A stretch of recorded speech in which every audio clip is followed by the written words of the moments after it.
அனைவருக்கும் வணக்கம். இந்த வீடியோல நாம மிக மிக முக்கியமான மகிழ்ச்சியான செய்தி ஒண்ணு பார்க்க போறோம். அது என்னன்னு பாத்தீங்கன்னா, இன்று குடும்பத் தலைவனின் வங்கி கணக்கில் ரூபாய் 1000 வரவைக்கப்பட்டு வருகிறது. இந்த 1000 உரிமைத் தொகை இன்று வராதவர்களுக்கும் இதுவரை இந்த திட்டத்தின் கீழ் பயனடையாதவர்களுக்கும் முக்கியமான செய்தி ஒன்று வெளியாகியுள்ளது. இதை தவிர தாவேக்காவின் தேர்தல் வாக்குறுதியான ரூபாய் 2500 புதிய விண்ணப்பங்கள் குறித்து தற்போது முக்கியமான அறிவிப்புகள் வெளியாகியுள்ளன. இதை பத்தி விரிவாக நம்ம வீடியோல பார்க்க போறோம். வீடியோவை கடைசி வரைக்கும் ஸ்கிப் பண்ணாம பாருங்க. இடையில நீங்க ஸ்கிப் பண்ணீங்கன்னா இந்த வீடியோல என்ன சொல்ல வரோங்கிறது தெரியாமல் போய்விடும். அதனால ஸ்கிப் பண்ணாம பாருங்க. இந்த பயனுள்ள தகவலை லைக் பண்ணி உங்களுடைய நண்பர்கள் அனைவருக்கும் ஷேர் பண்ணி விடுங்க. இனிவரும் காலங்களில் மகளிர் உரிமை தொகை குறித்த முக்கியமான தகவல்களை துல்லியமாக தெரிஞ்சுக்கணும்னா இந்த சேனலை சப்ஸ்கிரைப் பண்ணிக்கோங்க. வாங்க வீடியோக்குள்ள போகலாம். தற்போது வெளியாகியுள்ள தகவலின்படி பாத்தீங்கன்னா, தமிழக மக்கள் அனைவரும் எதிர்பார்த்து கொண்டிருந்த மகளிர் உரிமை தொகை இன்று பெண்களை வங்கி கணக்கில் ரூபாய் 1000 செலுத்தப்பட்டு வருகிறது. இந்த உரிமை தொகை வராதவர்களுக்கும் இந்த திட்டத்தின் கீழ் பயனடையாதவர்களுக்கும் மிக மிக முக்கியமான அறிவுகள் வெளியாகியுள்ளன. அதன்படி தற்போது வெளியாகியுள்ள தகவலின்படி பாத்தீங்கன்னா, தமிழ்நாடு சட்டமன்ற தேர்தல் பிரச்சாரத்தின் போது தாவேகா தலைவர் விஜய் குடும்பத் தலைவிகளுக்கு மாதந்தோறும் 2500 ரூபாய், வேலையில்லா பட்டதாரிகளுக்கு மாதம் ரூபாய் 4000, மகளிர் மாநிலம் முழுவதும் கட்டணமில்லா பேருந்து சேவை உள்ளிட்ட பல்வேறு அதிரடி அறிவிப்புகளை வெளியிட்டார்.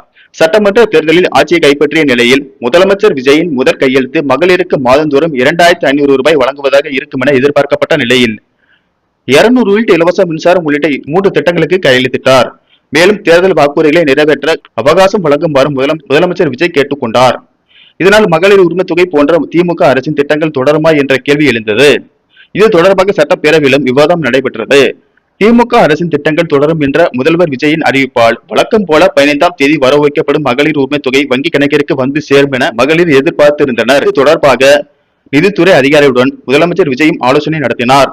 இந்நிலையில் தான் மே மாதத்துக்கான கலைஞர் மகளிர் உரிமை தொகை வங்கி கணக்கில் வரவு வைக்கப்பட்டுள்ளது. தாவேகா அரசு பொறுப்பேற்ற பிறகு முதல் முறையாக மகளிர் உரிமை தொகை வரவு வைக்கப்பட்டுள்ளது.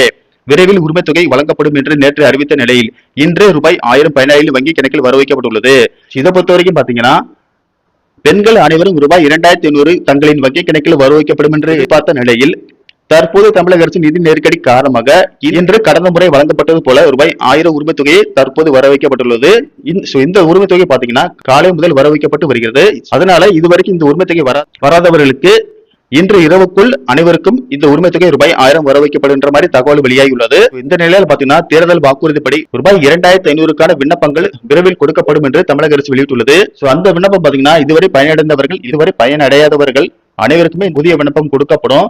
இந்த விண்ணப்பம் விநியோகிக்கப்பட்ட பிறகு நீங்க அதை வாங்கி தேவையான விவரங்களை பூர்த்தி செய்து கொடுத்த பிறகு உங்களுடைய வங்கி கணக்கில் ரூபாய் 2500 வர வைக்கப்படுகின்ற மாதிரி சொல்லியிருக்காங்க. அதனால இதுவரை இந்த திட்டத்தின் கீழ் பயனடைந்தவர்கள், பயனடையாதவர்கள் அனைவருக்குமே ரூபாய் 2500 கிடைக்கும் என்பது உறுதியாகி உள்ளது. நன்றி, வணக்கம்.